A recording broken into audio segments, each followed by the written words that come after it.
This is Robert Sinn at the January 2024 Metals Investor Forum in Vancouver. I'm with Darcy Marud, CEO of Western Exploration. Darcy, it's a real pleasure to be with you today. Your presentation was pretty thorough, and you got to the point in the opportunity in WEX shares. Can you tell us about your experience in the mining industry? Yeah, sure. First of all, Robert, thanks for the invite. We really do appreciate it. As a small company, it's important that we have supporters like yourself supporting the company. So a little bit about myself. I'm a geologist by training. I've been in the industry for almost 40 years now. Matter of fact, started my career just down the street on the corner of Pender and Granville here in Vancouver with Homestake Mining. I was fortunate enough to work with a very good group there of professionals, and it led to an opportunity for me to go to Chile in 1991 to work on some assets that Homestake had. And I stayed in Chile after that for about 10 years. I moved over to Meridian Mining Company, and at Meridian we made a very significant discovery called El Peñón in Chile. El Peñón to date has mined about 6 million ounces of gold. It's one of the highest grade, longest lived gold mines in Chile. It's still operating today under the guidance of Pan American Silver. They acquired it from Yamana. After that, I ended up in Argentina working for Meridian, and ultimately back in the United States as VP of Exploration for Meridian. And after Yamana bought Meridian in 2007, I ended up as Senior Vice President of Exploration for Yamana, and then ultimately Executive Vice President in charge of Technical Services and Enterprise Strategy. So a long abbreviated version of where I've been, and that explains all the gray hair.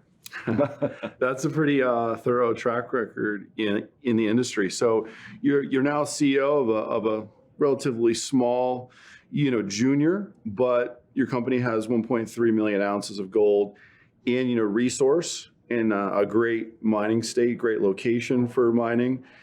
You made a new discovery, the Gravel Creek deposit. Yeah, fairly recent, and you actually put out some results from that deposit in the last few months. Can you tell us about the importance of that? Sure. For the whole project? Yeah, we'll start with Gravel Creek in general. It is a new discovery in northern Nevada. It's in the right age, similar to Midas and Sleeper, which are very famous epithermal deposits in northern Nevada.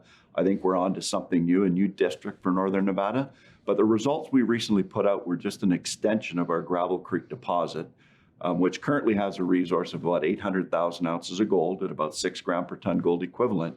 But we stepped out about 250 meters to the northeast, and 2 holes we drilled there, and both of them returned at least 9 intersections of epithermal veining in those holes. But more importantly, it connected the dots for a lot of legacy drilling that was there with very high grade. So we've identified 2 sub-parallel veins that are averaging over 25 gram per ton gold equivalent. So a multiple of what the current resource grade is, but immediately adjacent that resource. So we're hopeful that by going and doing additional drilling there, we can connect the dots further and then bring that into the Gravel Creek resource in the short term.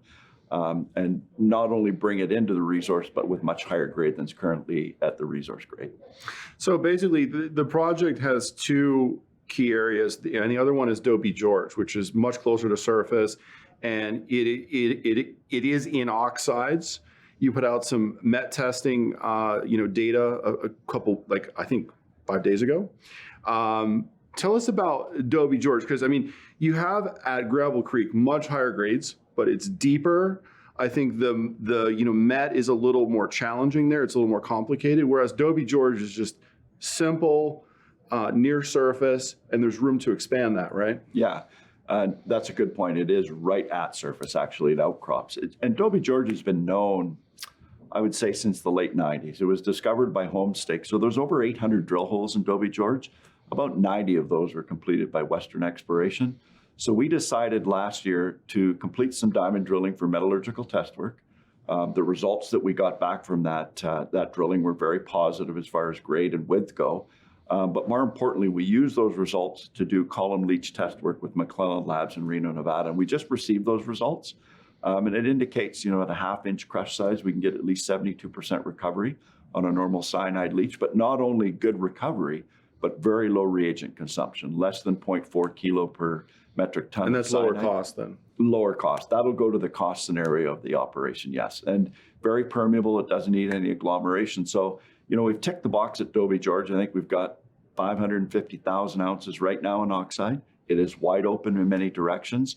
So we will go back and do additional drilling. But I think in the short term, we're looking to use that metallurgical information to update the technical report, update the resource, and then move that towards engineering and ultimately a pre-feasibility study. Okay. So the two deposits, you have room to expand both of them. If I really forced you to make a forward-looking statement here, how much room is there to grow? Well, again, forward-looking statement, anything can happen. But the fortunate thing we've got in the areas we're exploring now, we've got drilling, and the drilling indicates economic grade. So if we were to connect the dots, we've always said at Gravel Creek, we believe we have potential for 3 million ounces there. I think I still stand by that. Of course, there's risk to that. You never know what Mother Nature's going to give you, but we've got drilling now in this hanging wall area of Gravel Creek that's very positive. It's wide open with other drilling. And then we've got the area between Wood Gulch, which was mined by Homestake, and Gravel Creek, where we've got additional drilling with positive results. So it's not just extending geology with drill results, which I think gives us more certainty that that goal can be achieved. At Dobie George, I think we could double the resource. Now, the important thing about Dobie George is at the bottom of the design pit, we are starting to see sulfides. So at some point, that mineralization does go into sulfides. It won't all be oxide. But with Gravel Creek being a sulfide deposit, additional sulfide material to Gravel Creek is not going to do us any harm for sure. Right. So would you think, in a future mining operation, again, very speculative here, would you start with a starter pit at Dobie George and then go, deeper, as time goes on? I think that's the right scenario. And certainly with Dobie George being right at surface, all the infrastructure nearby within 5 kilometers, water, power, it's something that a company our size could handle. It's not going to be a project that's going to be capital intensive right out of the gate. So I think we would think about doing that. And certainly as we move towards this pre-feasibility study, that'll give us more certainty to do that. And then looking at Gravel Creek, certainly if we can connect Gravel Creek and Wood Gulch is at surface. So there's the potential to bring mineralization at Gravel Creek closer to surface as well. So I think we've got a lot of area that we can continue to extend mineralization, but more importantly, around the known deposits, bring them closer to surface so that we can get at them earlier. Okay. And so, I'm a shareholder of the company. What are the timelines here, some catalysts that you expect for the next 12 months? Well, in the next couple of quarters, we'll be doing that technical report. That'll update the resource at both deposits, Gravel Creek and Dobie George.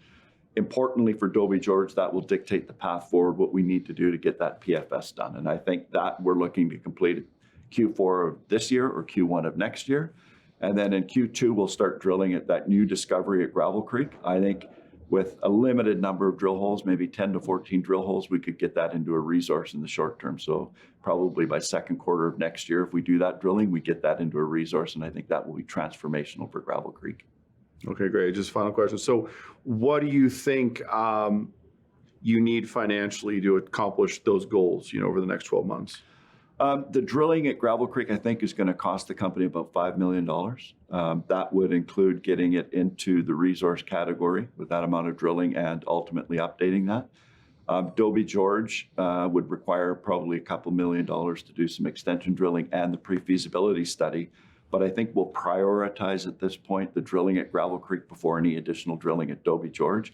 I think we have enough information at Dobie George to start that engineering towards a pre-feasibility. So I'd like to get that going and at the same time be doing that extension drilling at Gravel Creek to extend that resource. And I think by the second quarter of 2025, we could have both of those boxes ticked for the company. Great. And one final question. Tell us about the share structure, the major shareholders, and how many shares do you own, and what's your cost basis on your holdings? Sure.